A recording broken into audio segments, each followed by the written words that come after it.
Señor, en el nombre de Jesús queremos darte gracias por un día más de vida, por un día más de tu presencia en nosotros.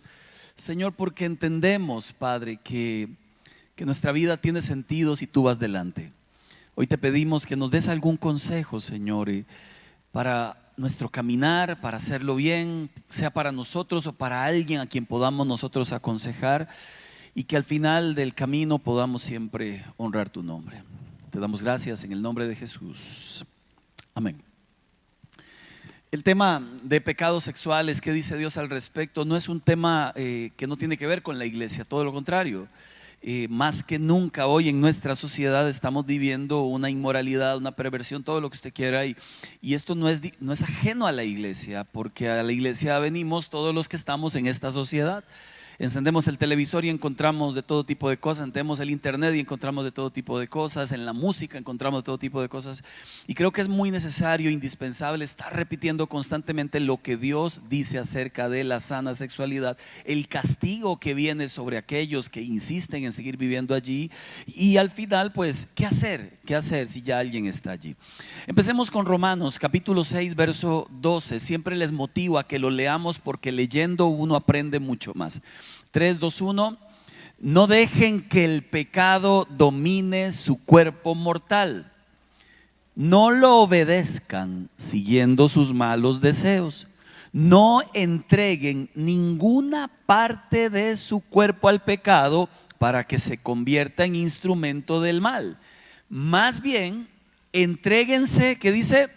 Por completo a Dios, como quienes ya han muerto y han vuelto a vivir. El apóstol Pablo es sumamente claro. Lo primero es una decisión.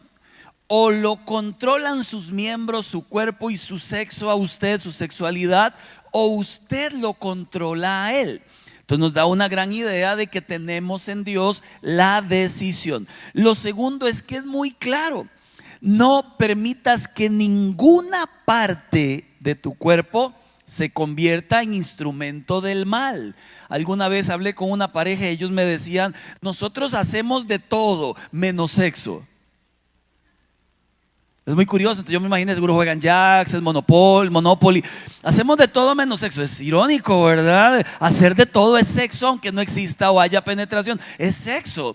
Cualquier parte del cuerpo que se use como instrumento del mal. No es que el sexo sea malvado, es fuera de los límites de Dios.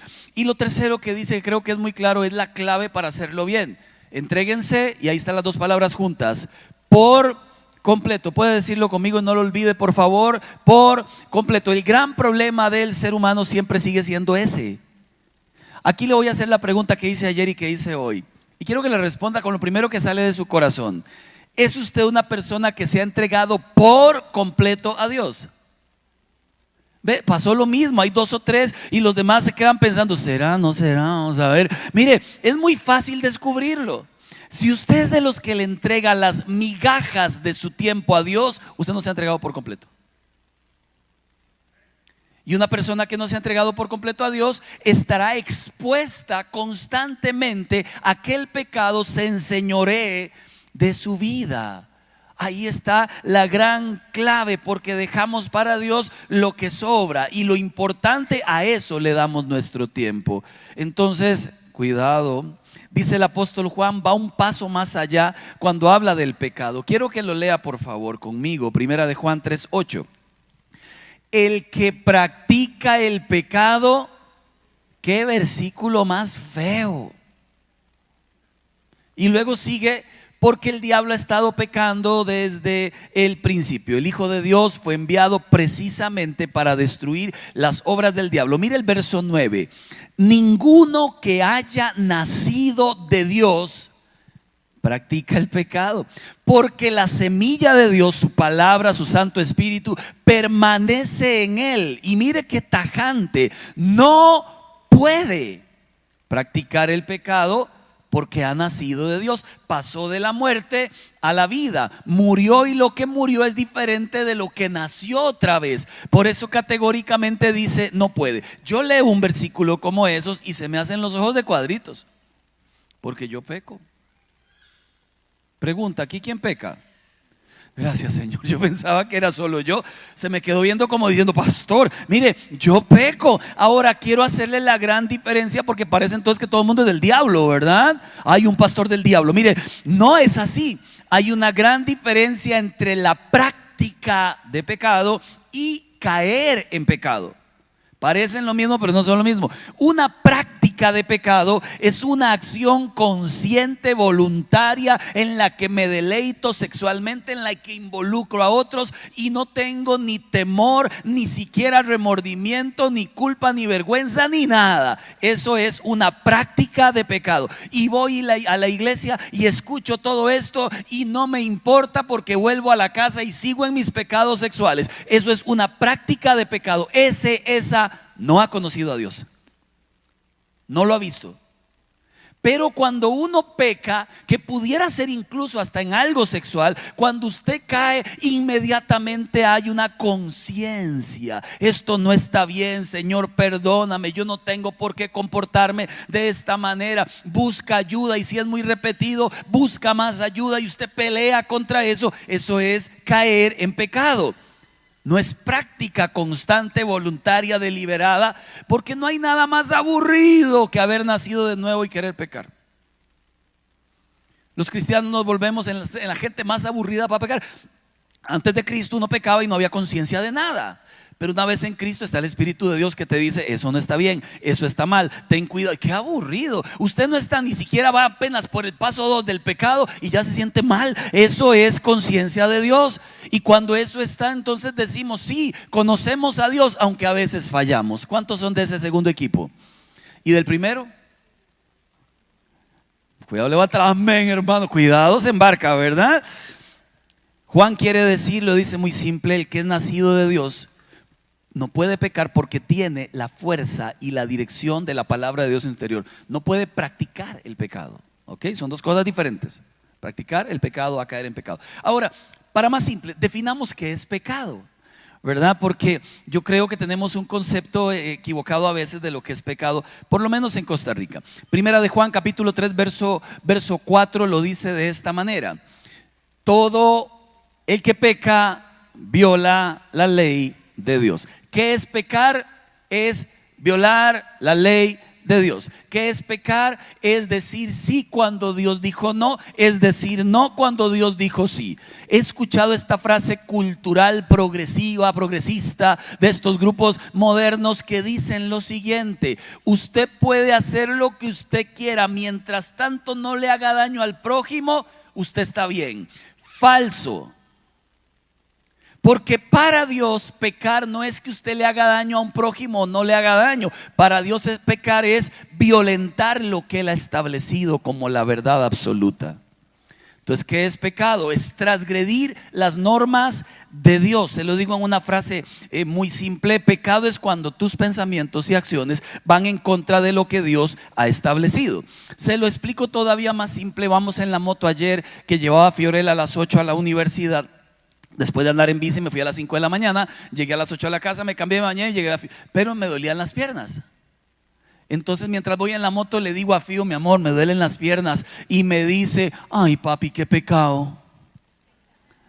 Entonces yo le dije: eso no es pecado, eso es dolor de piernas. Ella me dice: ay sí papi, pero usted sabe cómo hablamos nosotros. Eso está mal, ¿verdad? Porque vemos un perrito con hambre y ¿qué decimos? Ay, qué pecado, ¿verdad? Vamos al gimnasio y usted ve a aquel hombre que hace y usted lo dice, no, y usted lo dice: qué pecado. Mire, para nosotros pecado es todo, ¿verdad? Una violación, uy, qué pecado. Un robo, uy, qué pecado. Un adulterio y su tía se quedó lamentablemente sin su esposo, uy, qué pecado. Pero así no es en la Biblia. En la Biblia hay diferentes tipos de pecados. Está el pecado, ya se lo explico en griego. Está el pecado grave, está el pecado gravísimo, y está el pecado por el que dice la Biblia: ni siquiera pida. Blasfemia contra el Espíritu, por ejemplo. Hay categorías de pecados. Por ejemplo, una cosa es que yo mire a una mujer y la desee y la codicie. ¿Eso es pecado? Sí, dice Jesús, es adulterio. Pero la consecuencia es diferente a que yo no solo la mire y la codicie, sino que vaya a jugar de galán, ¿verdad?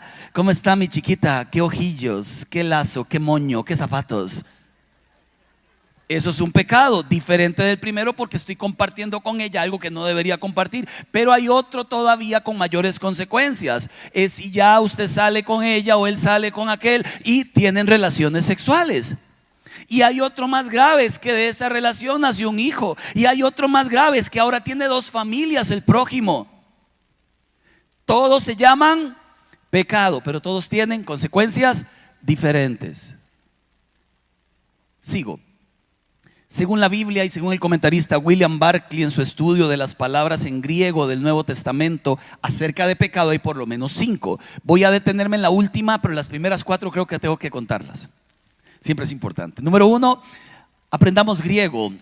Hamartía, ¿puede decirlo? No, le faltó el hamartía. La primera significa no dar en el blanco, como cuando usted está jugando tiro al blanco con una flecha o con dardos, lo que sea, y no das en el blanco. Eso es el pecado de hamartía, muy común en la Biblia. Es la persona que teniendo a Jesús no la aceptó y lo rechazó, erró en el blanco. Estas son las 3 etapas de una persona que vive en el pecado de hamartía. Uno lo ve desde joven y uno dice, este va a ser algo importante. Pasa el tiempo y no hizo nada y uno dice, este podría ser algo importante si quisiera. Pasa el tiempo y no hizo nada y uno dice, ese pudo haber hecho algo importante hace muchos años. Es aquella persona que podía haber logrado todo su potencial y no lo logró. Tenía la capacidad en Dios, pero no lo hizo. Es pecado. ¿Oyó qué delicado? Si usted no es todo lo que Dios quiere que usted sea, posiblemente eso se llame pecado. Número 2, está el pecado que en griego se llama paraptoma. Quiere decir deslizarse. No es tan grave como el primero. En paraptoma, por ejemplo, en Gálatas 6 dice, hermanos, si alguno es sorprendido en alguna falta, es lo que diríamos en Costa Rica un zafis. Usted hizo una compra impulsiva. ¿Cuántos pecaron alguna vez ahí? Y después dice, ay Señor, ¿para qué compré eso, Señor? ¿En qué momento? Aplica algunos noviazgos. Lo cierto es que ese es un pecado, ¿verdad? El impulso, el momento, dije algo. Bueno, el chisme, cállate. ¿Oíste qué? ¿Usted sabe si es cierto? No sé. Pero qué feo, ¿verdad? Un gesto. Alguien no te cae bien y se le salió a usted por las muecas. ¿Cómo está? Bien. Es que nos pasa. Son pecados. No son tan gravísimos, pero sí claramente es un desliz. Número 3, la palabra anomía en griego significa ilegalidad. Santiago 4:17 lo expone perfecto. Usted lo sabe. El que sabe hacer lo bueno y no lo hace, comete pecado. Se lo digo otra vez. El que sabe hacer lo bueno y no lo hace, termínenme la frase. Comete pecado. Ahora, vea lo delicado de algo como eso. ¿Cuántos aquí son creyentes nacidos de nuevo, entregados a Cristo? Levante su mano. Significa que usted tiene dones para Dios. Si no lo está haciendo, está pecando. Si usted tiene dones que Dios le dio para que los use para el reino de los cielos y no los está usando, eso es pecado. Saber hacer lo bueno y no hacerlo. Decía la abuela, a la perica, ¿verdad? Número 4, no sé qué significa eso. Ofeilema. Quiere decir una deuda. Mateo 6, verso 12. Perdona nuestras deudas, como también nosotros perdonamos a los que nos deben. Voy a hacerle un paréntesis financiero. Si a usted algún día alguien le pide plata prestada y usted tiene consejo, no preste. La mayoría de esas historias terminan en enemistades. Si tiene, regale. Y así se evitará problemas. Y si no quiere regalar, no regale, pero no preste. Consejo. Soy pastor hace 29 años y he escuchado cada historia de enemistad por un poquillo de plata. Ahora, número 2, si a usted le han prestado, pague. No se esconda. Venda los chunches que compró y pague. Vale más la honra y el buen honor que el chunche. No me refiero a Mauricio Montero, ¿verdad? Cierro paréntesis y continuamos. Un día hablamos de finanzas. Número 5 y cerramos con la quinta y en la cual me detengo. Apréndasela, por favor. Esa se llama en griego parábasis. Parábasis. ¿Cuál es el pecado de parábasis? Es el pecado de traspasar, pasarse de la raya que separa el bien del mal. Y en la sexualidad esto es lo más común. Es una transgresión a los límites. Primera de Timoteo capítulo 2 verso 14. Además, no fue Adán el engañado. ¿Quién fue? Dígalo mujeres, díganlo con valentía. Dígalo con honor, ¿verdad? ¿Quién fue la que falló? Adán, vean, se brincó la Biblia. ¿Quién falló? Dice ese versículo que fue la mujer, y ella, una vez engañada, incurrió en pecado. Dicho en otras palabras, se pasó de la raya. Y luego vino Adán, ¿verdad? Y Adán, como era un hombre de carácter, le dijo: mujer, ¿qué has hecho? Soltad ese fruto. ¿Verdad? Lindo Adán. Cayó redonditico, oiga. Y lo que es peor es que a Adán ni siquiera lo engañaron. Todavía Eva fue engañada. Pero el muy jupas, él no, él se fue solito. ¿Quién estuvo peor, Eva o Adán? Adán. Sí, ahora sí le conviene, ¿verdad? Mujeres al poder. Mire, se lo explico de una forma más simple. Ayer lo conté, me volvió a pasar. Cuando vengo a la iglesia en la moto, hay un semáforo aquí en la entrada de Lomas, ¿verdad? Hace poco repararon las calles y dejaron la línea blanca donde uno tiene que llegar ante el semáforo muy atrás, para que los buses que salen de esta calle, cuando giren, no choquen con el que está ahí parqueado. Lo que pasa es que es mucho espacio. ¿Lo han visto? La línea está muy atrás. ¿Cuántos han visto eso? Por favor, apóyeme. Ese espacio desde la línea hasta el semáforo, para mí, se llama apenas para los motociclistas. Y abajo dice, sobre todo si es el Paz. Hay un artículo de la ley que tiene que decir eso. Entonces yo vengo en la moto, me brinco todos los carros y me paro ahí al frente, ¿verdad? Amén, amén. Eso es válido hacerlo. ¿Por qué es válido? Porque todos lo hacen. ¿Y cuántos saben que lo que hace la mayoría es lo que determina lo que es bueno y lo que es malo? En esta sociedad así es. Parece que lo que hace la mayoría es lo que determina lo que es bueno y lo que es malo. Y no, lo que determina lo que es bueno y lo que es malo no es la mayoría, es Dios. Y Dios estableció leyes y uno debería respetar las leyes. Pues entonces yo no la respeté, sino que me puse una vez más de las 1400 que lo he hecho ahí y encima muy cerquita del semáforo, para que apenas pasen los carros me tire yo rápido. Y hay un tráfico. ¿Por qué? ¿Por qué? Después le cuento la otra parte. Sigamos.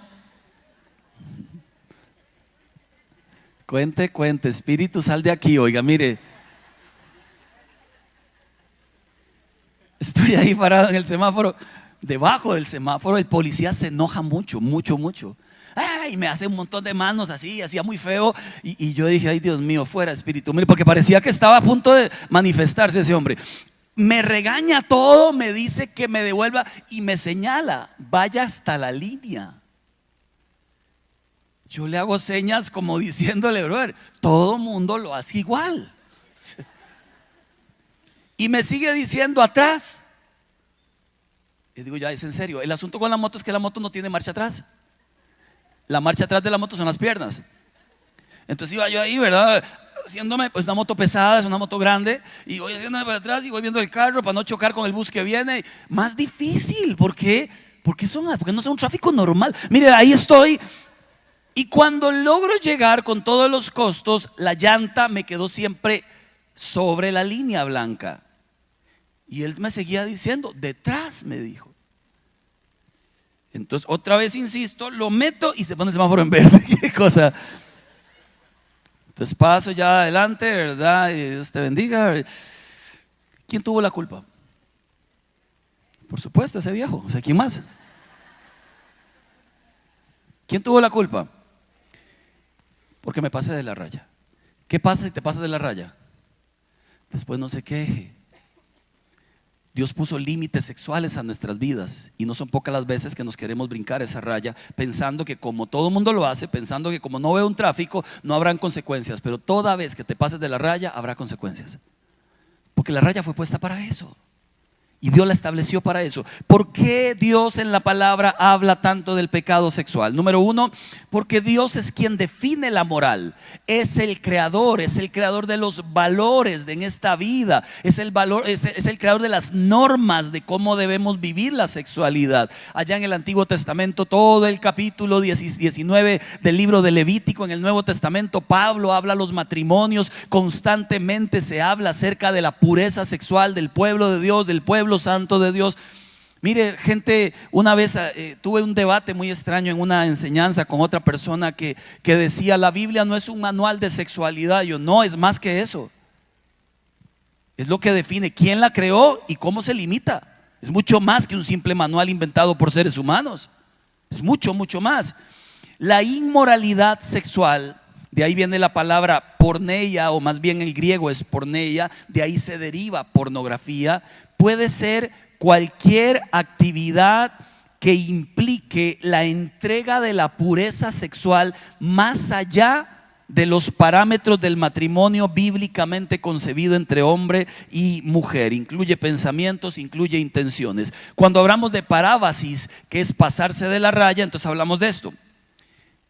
Pasamos de la pureza sexual a la inmoralidad sexual, se pasó de la raya. Pasamos de la fidelidad al adulterio, se pasó de la raya. Hablamos de sexo en el matrimonio a relaciones libres entre noviazgos e incluso matrimonios compartiendo cónyuges en relaciones de swingers.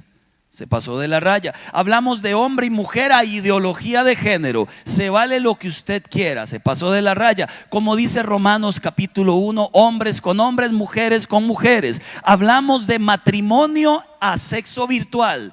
Hablamos de matrimonio a sexo usando pornografía. Mire, ¿en qué momento nos pasamos de la raya? Y luego se trata de justificar. ¿Por qué Dios habla tanto? Él es el creador. Número dos, porque el diablo siempre ha distorsionado los planes de Dios. Dios es creador, el diablo siempre quiso ser como Dios, entonces ha creado para todo en la vida un plan alternativo. La sexualidad es buena, perfecta dentro del marco correcto que es el matrimonio. Entonces, ¿qué es el diablo? Sé tu propio Dios y haz lo que quieras. Tu cuerpo, tu decisión. ¿Ha escuchado eso?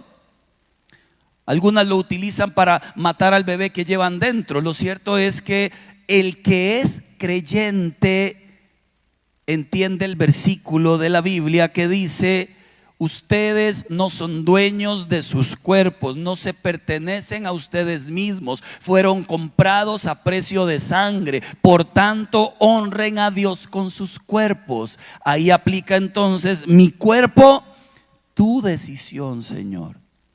Para alguien que no tiene a Dios, esa frase puede aplicar: mi cuerpo, mi decisión. Pero para alguien que se ha entregado a Dios, ya ahora usted le pertenece a quien le compró a precio de sangre, a Jesús. Su sexualidad le pertenece a Él, su vida le pertenece a Él, tus planes le pertenecen a Él. Alguna vez Jesús detuvo la marcha y le dijo a los discípulos: cualquiera que quiera ser mi discípulo, primero, niéguese, lleve su cruz. Segundo, mis sueños antes que los suyos. Tercero, no se afane por las riquezas. Lo que nos está diciendo es: seguirme a mí es renuncia. Lo más lindo de una frase como esas es que comenzaron a irse algunos discípulos. Y Pedro se acercó a Jesús y le dijo: Señor, se le están yendo, predique diferente. Pedro, ¿verdad? Que siempre tenía un espíritu ahí de metiche extraño, ¿verdad? Y al final, ¿qué le pasa a Pedro? Que Jesús le dice: Pedro, ¿usted también quiere irse? La puerta está abierta, esto es voluntario. El que sigue a Cristo pertenece ahora a la familia de Dios, al pueblo de Dios, que es un pueblo santo para Dios, que a veces pecamos, pero que no vivimos en prácticas deliberadas. Vayamos con el número 3, la influencia griega. ¿A qué me refiero con la influencia griega? No a que nosotros tenemos así como mucho perfil griego que digamos no. pero sí la influencia. La influencia significa que de ellos aprendimos, sobre todo en esta sociedad moderna, lo que significa la palabra hedonismo. Hedonismo viene de hedone, que significa placer, y el ismo significa doctrina, la doctrina del placer, o una sociedad que vive anclada en que el placer es lo único en la vida importante. Entonces, eso se metió en la iglesia también. En todo lugar está metido el hedonismo. La gente en busca de placer desesperado. Y número 4, los pueblos paganos se caracterizaban por tener una cultura social en cuanto a la sexualidad sin límite, prácticas de todo tipo, con carencia de ética moral. Y esto fue condenado por Dios. Pero ¿sabe qué fue lo más grave? Que no fueron pocas las veces que el pueblo de Dios terminó haciendo lo mismo que los otros pueblos, adorando los dioses de otros pueblos y haciendo todas las prácticas de inmoralidad de los otros pueblos. Y no es diferente de hoy, que toda la inmoralidad que se ve fuera de la iglesia a veces se puede encontrar en cierta medida dentro de las iglesias. En Génesis capítulo 6 dice la Biblia: y vieron los hijos de Dios que las hijas de los hombres eran hermosas, y tomaron, plural, para sí mujeres. Dios acabó con aquella generación. Usted recuerda la historia. Leamos por ejemplo lo que dice Jeremías capítulo 3 verso 6. ¿Has visto lo que ha hecho Israel? La infiel se fue a todo monte alto, y allí bajo todo árbol frondoso se prostituyó. Hace una analogía con lo que hacía su propio pueblo. Se casaba con otros dioses y luego traían sus prácticas, y el pueblo terminaba haciendo cosas terribles. Hasta comenzaron en algún momento a tener en la entrada de los templos prostitución cúltica. De ahí tanto castigo al pueblo de Dios. Dice Judas, que tiene solo un capítulo, está antes de Apocalipsis, verso 7, lo puede leer por favor conmigo. Así también Sodoma y Gomorra y las ciudades vecinas son puestas como escarmiento al sufrir el castigo de un fuego eterno, por haber practicado como aquellos inmoralidad sexual y vicios contra la naturaleza. Dice el Señor de su pueblo en el desierto, Primera de Corintios 10:8: no cometamos inmoralidad sexual como algunos lo hicieron, por lo que en un solo día perecieron 23,000. Dice Apocalipsis 22 versículo 15, día final: dichosos los que lavan sus ropas para tener derecho al árbol de la vida y poder entrar por las puertas de la ciudad. Pero afuera se quedarán los perros. Le explico la expresión. Es alguien de carácter moral bajo que desprecia al Señor. ¿Quiénes son ellos? Los que practican artes mágicas, los que cometen inmoralidades sexuales, los asesinos, los idólatras y todos los que aman y practican la mentira. Si usted recuerda, el rey David minimizó un adulterio y le fue muy mal. Terminó echado de su propio reino, huyendo de sus propios hijos, sus mujeres violadas por uno de sus hijos asesinados de una forma horrible, porque la promesa fue, o el castigo fue: nunca la espada se quitará de tu familia. Y él minimizó un adulterio. Él dijo: eso no es nada. Matar al esposo de la otra, eso no es nada, o por lo menos mandar a matarlo. Vivir en inmoralidad tiene consecuencias eternas, no solo en esta tierra. Y hay una razón de peso. Primera de Corintios 6:18: huyan de la inmoralidad sexual.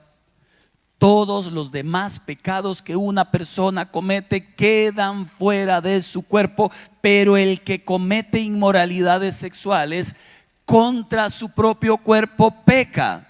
Y nuestro cuerpo es el templo del Espíritu de Dios. Yo creo que nadie, o esperaría que nadie, se anime alguna vez a que mientras estemos en el culto en este templo se ponga a hacer alguna inmoralidad sexual allí. ¿Por qué no lo haría?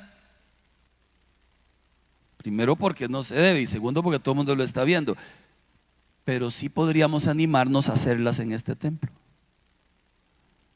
porque ahí creemos que nadie nos ve, porque ahí creemos que nada pasa. Quiero que sepa que no le estoy hablando desde la silla del juez. Yo estoy en el mismo barco que usted, tengo las mismas presiones que usted, vengo del mismo mundo que muchos de ustedes. adicto desde muy niño a la pornografía y a la inmoralidad sexual. Me convertí al cristianismo y dije, una vez cristiano, todo se acaba. No, la lucha se vuelve más pesada. Y tienes que ver cómo haces para solventar un cristianismo auténtico y tratar de llevar una vida recta en pureza para Dios. Fácil no es, aunque sea uno pastor. Porque los que tenemos debilidades, traumas y heridas del pasado, a pesar de que las han sido sanadas por la gracia de Dios, la lucha continúa y es una lucha de toda la vida. Aquí el asunto es saber pelear la batalla. No es eliminarla, porque la batalla la tengo yo con 49 años y casi a unos meses de 50. Pero todavía son 49. Lo cierto es que, por eso le digo, estoy en el mismo barco. Me levanto cada mañana y tengo que orar la misma oración. Señor, solo por hoy, guarda mi corazón, guarda mis ojos, guarda mi mente. Solo por hoy, dame la sabiduría para saber qué elegir, con quién hablar, qué no hablar. Guarda mi corazón, Señor, solo por hoy quiero tomar las decisiones sabias. Y si me das mañana me levanto y digo solo por hoy. Lo que pasa es que no quiero hablarle de mí, yo quiero hablarle más bien de qué ocurre en alguien que vive en una sociedad como esta. ¿Es posible vivir en santidad en una sociedad perversa?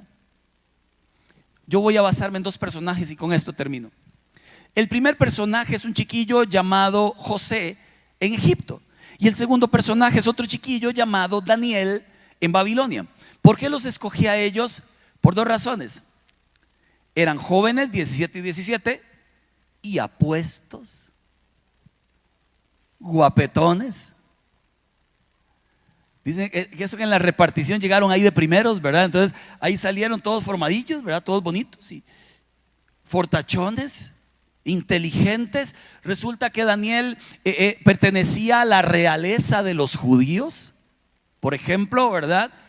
José era el chineado de los papás, hasta suetita de colores le habían hecho, una Tommy Hilfiger. Le cuento cómo era la sociedad de aquellos tiempos, porque me pregunto, ¿pudieron ellos hacerlo bien? Mi respuesta es una, sí. ¿Podemos nosotros? Mi respuesta es una, sí, con las herramientas correctas. Permítame darle algunas herramientas. Sociedad de José, Egipto. El matrimonio entre hermanos era permitido. El padre y la hija casarse también, dependiendo del caso, para cuidar la pureza del linaje. El incesto era permitido entre reyes.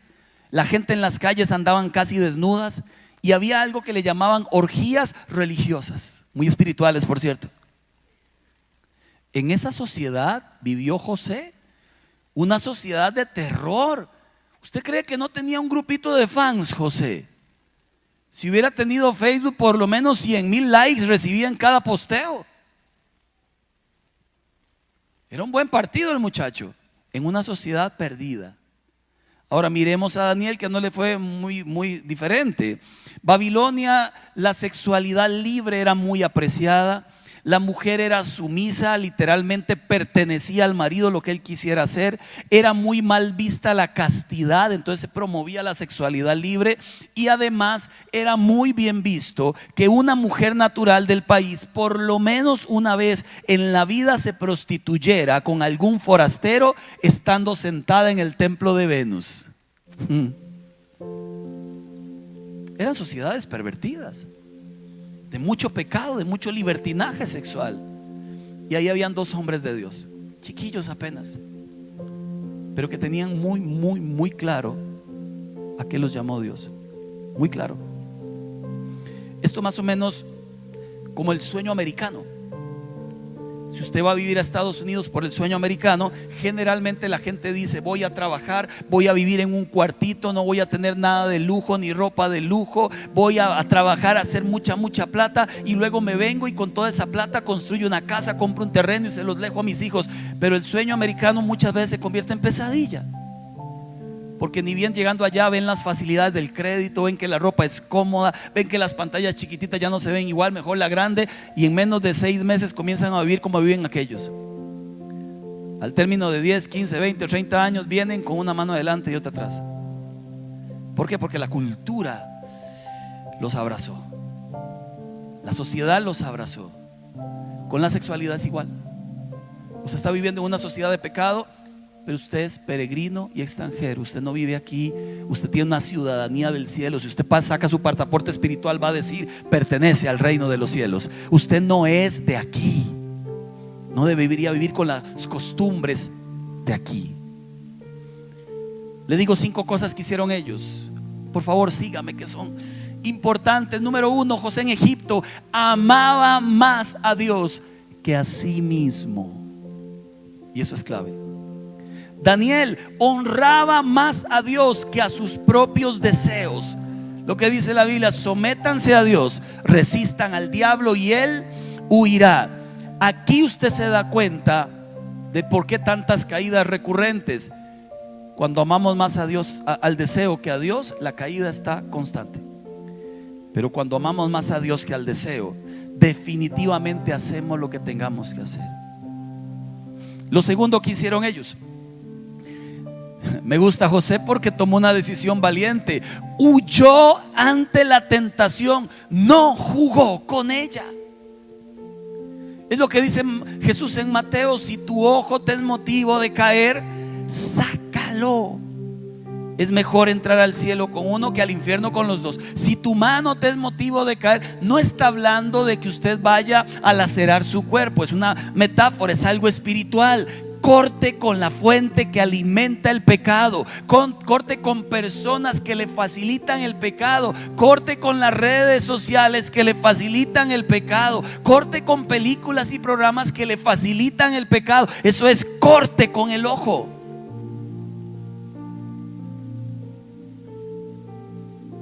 No juegue con la tentación. Ese es como el zorro que llega a pedirme consejo. Pastor, sí, ya yo cambié. Qué bueno, don zorro. Ahora que come, ¿no? Vegetales. Excelente. ¿Y cómo vas con la dieta? Muy bien, muy bien. Y piensas en las gallinas. Sí, pero ahora las veo diferentes. Es que eran tan amigas mías. ¿Usted me permitiría pasar con ellas un par de noches ahí en el gallinero para cuidarlas? Zorro, yo creo que no. ¿Pero por qué? ¿No cree en mi conversión? Sí, pero usted es zorro. Hay un instinto en su corazón que en algún momento y ante diferentes situaciones va a brincar. Que no, que vea, que se imagina el zorro ahí cuidándolas, y de un momento a otro ve una muy estresada y dice: voy a hacerle un masaje. Esa historia se llama El último masaje de la gallina. Permítame decirle que Dios a mí me liberó de mi pasado, pero hay instintos de zorro que ahí siguen y que tengo que golpearlos, porque si descuido, el zorro brinca. Es lo que decía el Señor a Caín: el pecado está al acecho. Ahí está. No se la juegue, no se exponga, no juegue de intrépido, de intrépida, porque aplica a los dos. Si para usted algo es debilidad, ándele a kilómetros. Si para usted alguien es debilidad, ¿para qué lo tiene en sus números de contactos? Solo consejo. Usted tomará sus decisiones. No obstante, Daniel hace algo extraordinario. Propuso en su corazón no contaminarse. ¿Lo recuerda? Daniel 1:8 propuso en su corazón no contaminarse. ¿Saben por qué? Porque Daniel sabía que él pertenecía a un pueblo diferente. Es que si no pertenece a este pueblo se vale todo, pero si pertenece a este pueblo se llama el pueblo santo de Dios. Que aunque falla, que aunque peca, no vive en prácticas deliberadas, no atenta contra lo que Dios ha establecido. El que se pasó a vivir a este pueblo y fue aceptado por el Señor como su hijo, vive para Dios como pueblo santo. Puede decirlo conmigo: yo soy pueblo santo de Dios. Y eso por la gracia de Jesús. Dígalo: yo soy pueblo santo de Dios. Y creo que eso fue lo que mantuvo a Daniel firme en Babilonia. Él era un hombre santo que, aunque fallaba y le costaba, él sabía que podía determinar en su corazón hacerlo bien. Lo tercero que encuentro de ellos dos es lo que se lo decía ahora. Lo tercero, los dos invirtieron su vida en servir a Dios. Es que cuando estás ocupado en los asuntos del reino, la posibilidad de andar pecando se reduce. Hay una estadística que sacó hace unos años, bastante años antes de la moda de las redes sociales, National Geographic. Y escuche, ellos decían que una persona que llega a tener 80 años y muere a los 80, hicieron una investigación de, sumándole los tiempos que ve televisión en una vida de 80 años, ¿cuánto tiempo se le va? Sin redes. ¿Saben cuánto? Después de sumar y sumar todos los poquitos que ven todos los días, 21 años. La gente dice, no tengo tiempo. Mentira, lo tiene, pero mal administrado. Pastores, que vieras cómo me cuesta leer la Biblia. Mentira, es que no ha sacado el tiempo en serio para leer la Biblia y conocer a Dios. Es que vieras cómo me cuesta orar. Mentira, es que usted no ha sacado el tiempo ni la disciplina para orar, porque resulta que para todo lo demás hay tiempo, sobre todo para ver tele y estar en redes. No le estoy diciendo que no vea tele o no esté en redes, le estoy diciendo que nada le controle, porque este asunto del tiempo es una mentira. Si en una vida podemos gastar 21 años haciendo lo que no debemos, ¿se imagina cuántas carreras universitarias en 21 años hubiéramos sacado? ¿Se imagina cuánto estudio hubiéramos tenido? ¿Se imagina cuántas oraciones al Padre hubiéramos hecho? Pero no. El éxito de una persona en el cristianismo va a depender 100% de su encuentro con Dios a diario y de estar quitando este montón de pretextos. Número 4. José, aunque estaba solo, porque si alguien estuvo solo fue José, él sabía que Dios le había dado sueños. Quiero que sepa que muchos de los sueños se truncan por la inmoralidad sexual, pero muchos vuelven a revivir cuando nos volvemos a Dios de todo corazón, porque Él dice, si te vuelves a mí, yo me volveré a ustedes. Por otro lado, Daniel tenía amigos con los cuales hablar. Quiero que sepa que la mayor tragedia de una persona a nivel sexual es tener un montón de cosas sin haberlas contado. Es una tragedia, es una esclavitud, es una trampa. Y van a la iglesia y cantan coritos y vuelven a la casa y vuelven otra vez a vivir y repetir una y otra vez todo lo que hacen. Luego vuelven a la iglesia y de verdad quieren cambiar. No saben cómo, pero quieren cambiar. No saben cómo, pero entonces tampoco hablan. Lo más interesante es que ayuda siempre hay. Así que van a pensar, si hablo, vamos a pensar que usted es un ser humano que ha pasado por muchas cosas que lo han llevado a tomar malas decisiones. No se piensa otra cosa. Hombres y mujeres, por igual. Y quinto, José no jugó con la codicia. Pudo haberse dejado a la esposa de Potifar, pudo haber hecho tanta cosa. No, él sabía que con la codicia no se juega, que con el deseo no se juega, cobra caro.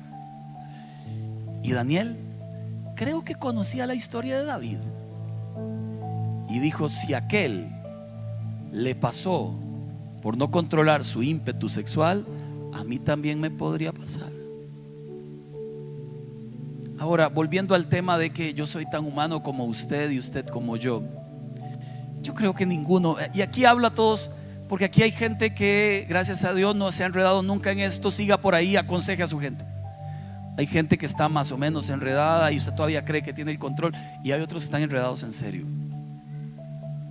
Porque a la iglesia vienen personas confundidas sexualmente, vienen personas en adulterio, vienen personas de todo tipo de pecados, adictos a la pornografía. Quiero que sepa que ninguno de nosotros que llegamos ahí en algún momento queríamos estar ahí. Una persona que ha vivido sumergida en la inmoralidad no quiere estar ahí. Nadie. No quieren estar confundidos, no quieren estar siendo dominados por algo, no quieren, pero lo están. Pero no quieren, pero lo están. ¿Por qué? Yo le llamo a esto, si podemos poner la foto final por favor, el principio del salvavidas. Las grandes historias terribles nuestras comenzaron en la niñez. A veces algún abuso sexual, de algún familiar, papá, hermano, primo, tío, abuelo. A veces por mucha exposición a la pornografía desde pequeños, a veces simple y sencillamente porque te faltó un papá, a veces una mamá. ¿Y qué hacen muchos hombres? Andan buscando papá y ahí a veces se les confunde su sexualidad. Otros andan buscando una mamá, otras en las mujeres, por las carencias que eso genera. ¿Y qué hicimos muchos? A veces un papá muy grosero, muy enojón, a veces una mamá ausente, produce siempre vacíos en el niño. ¿Qué es lo que hace? Tomar un salvavidas, el del placer. Entonces descubro que tengo placer, y en ese momento de placer, sea con masturbación, sea con pornografía, sea teniendo sexo con alguien, sea con adulterio, en ese momento todos mis problemas se van. Se anestesia mi mente, se anestesian mis dolores, se anestesia mi corazón. Aunque estoy en el centro del mar, en la tormenta, por lo menos no me hundo, y aquí siento que salgo a flote. Entonces comprendo lo que significa el dolor de vivir una vida que usted no quiere vivir, porque yo estuve ahí. Comprendo lo que significa la amargura interior de ¿por qué hago lo que hago? De aborrecer la propia vida por no poder salir adelante. Pero hoy quiero decirle que hay uno que no te quiere dejar el salvavidas para que estés en el centro del océano intentando patalear. Él se tiró del barco para salvar tu vida, para tomar tu cuerpo, para sacarlo del agua y hacerte vivir la historia correcta. Jesús. Hoy quiero orar y quiero hacer un llamado diferente. El llamado que voy a hacer es a la mesa del Señor, a la cena. No voy a hacer un llamado al frente. Y a la mesa voy a invitar a todos los que lo han hecho bien, que tienen su sexualidad bajo control. Usted merece estar ahí. Pero los que no nos fue tan bien, y los que hoy no les ha ido muy bien, permítame decirle de parte del Señor que usted también merece estar ahí. No porque usted haya hecho algo bueno o malo estás en esta mesa, sino porque Jesús murió en la cruz por ti. En esa mesa estamos los enfermos, los afligidos, los dolidos. Si se pueden poner de pie, iglesia, por favor. Y Dios nos invita a todos a ponernos a cuentas delante de Él, a enmendar errores y hacerlo bien, y a vivir la libertad del Señor.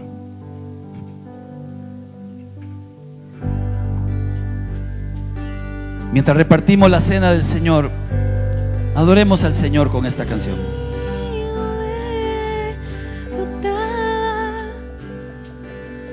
¿Dónde está tu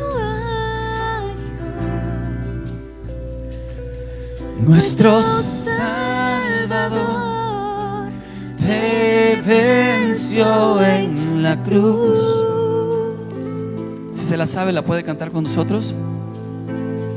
La muerte ha sido derrotada.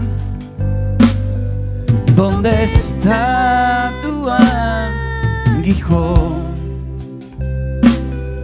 Nuestro Salvador te venció en la cruz.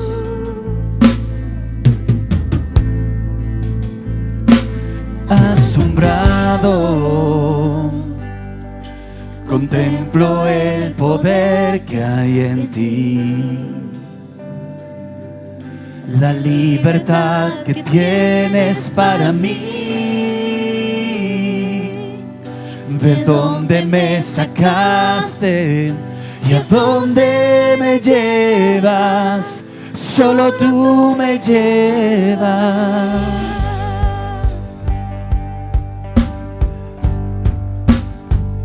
La muerte ha sido derrotada. ¿Dónde está? ¿Dónde está tu aguijón. Nuestro Salvador te venció en la cruz.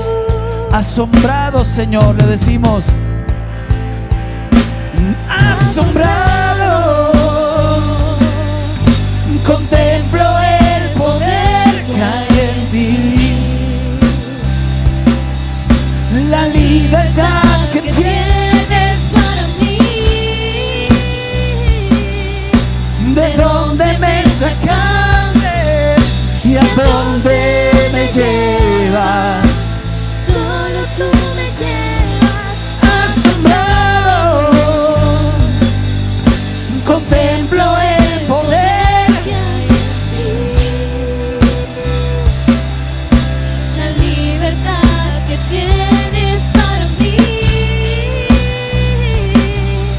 de dónde me sacaste. ¿Y a dónde me llevas? Solo tú me llevas. Tome por favor el pan. Siéntese simbólicamente a la mesa de Jesús y mírelo a Él. Lo primero que pensamos es, por tanto pecado, por tanto error, que no somos dignos de estar allí. Y permítame decirle que así es. No somos dignos. Aún así, Él nos da el honor de sentarnos a su mesa con todo su pueblo. Tomó el pan y dijo: este es mi cuerpo que por ustedes es partido. Hagan esto en memoria de mí. Señor, gracias. Jesucristo, gracias, porque hoy puedo sentarme y mirarte a los ojos y decir: fue por tu sangre derramada en la cruz que hoy puedo ser llamado salvo, familia de Dios. Fue por tu cuerpo golpeado, Señor, que hoy puedo recibir del cielo gracia y misericordia. Y con el pan en la mano te digo: perdona mis pecados. Perdona aquellas cosas que te ofenden en el templo de tu espíritu. Y por favor, enséñame a honrarte. Que toda parte de mí sea instrumento de bien en tus manos. Porque hoy, mientras coma el pan y mientras beba esta copa, una vez más renuevo mi compromiso de amarte, de seguirte hasta el final. Y así comemos con acción de gracias en el nombre de Jesús.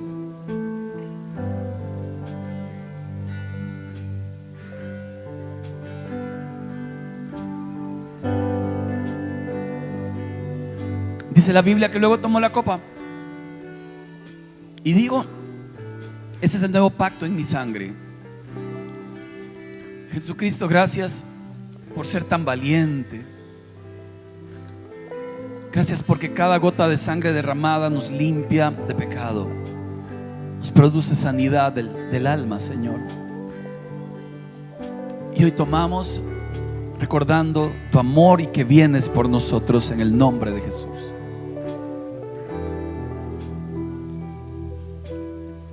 Antes de la estrofa, quisiera que levante sus manos y haga esta declaración conmigo a Dios. Señor, te pertenezco. Dile: soy pueblo de Dios, lavado con la sangre de Jesús. Mi cuerpo te pertenece, Señor. Mis deseos son tuyos. Mi mente es tuya, mi alma es tuya. Permíteme, Señor, honrarte con cada parte de mi ser. Permíteme honrar, si estás casado, mi matrimonio, Señor. Permíteme honrar mi generación. Y lávame con la sangre del Cordero de Dios. Que no queden manchas en mi vida, Señor. Y aun cuando en algún momento me equivocara, me encontrarás esforzándome, buscando tu gloria, buscando tu presencia, Señor. Aun si en algún momento fallara, me encontrarás humillado en mi corazón, porque no has terminado de trabajar conmigo. Sigues trabajando en mí. Tú no has terminado, tú no has terminado conmigo lo que has comenzado. Confío en que lo vas a completar hasta el día en que vengas y estemos frente a frente. Sigues trabajando, sigues trabajando En mí. Tú no has terminado. Tú no has terminado conmigo Y lo que has comenzado. confío en que lo vas a terminar hasta el día en que vengas y estemos frente a frente. Asombrado contemplo el poder, Que hay en ti. la libertad que tienes. Para ti. ¿De dónde me sacaste y a dónde me llevas? Solo una vez más, asombrados, asombrados. Contemplo el poder que hay en ti. La libertad que tienes. Para mí. ¿De dónde me sacaste? ¿Y a dónde me llevas? Solo tú me llevas. Señor, terminamos esta mañana con nuestros brazos en alto diciéndote: santifica nuestras vidas, Señor. Santifica nuestras vidas, Señor. Solo tú mereces honra, honor y gloria. Solo tú mereces adoración. Solo tú mereces, Señor. Frente a frente, sigues trabajando en mí. Tú no has terminado conmigo Lo que has comenzado, confío en que lo vas a completar hasta el día. estemos frente a frente. Te tomó allá y te lleva allá. No te quedes en el camino. Te tomó allá y te llevará allá. Que la paz, gracia y misericordia de nuestro Dios esté con cada uno de ustedes. Dios les bendiga a todos.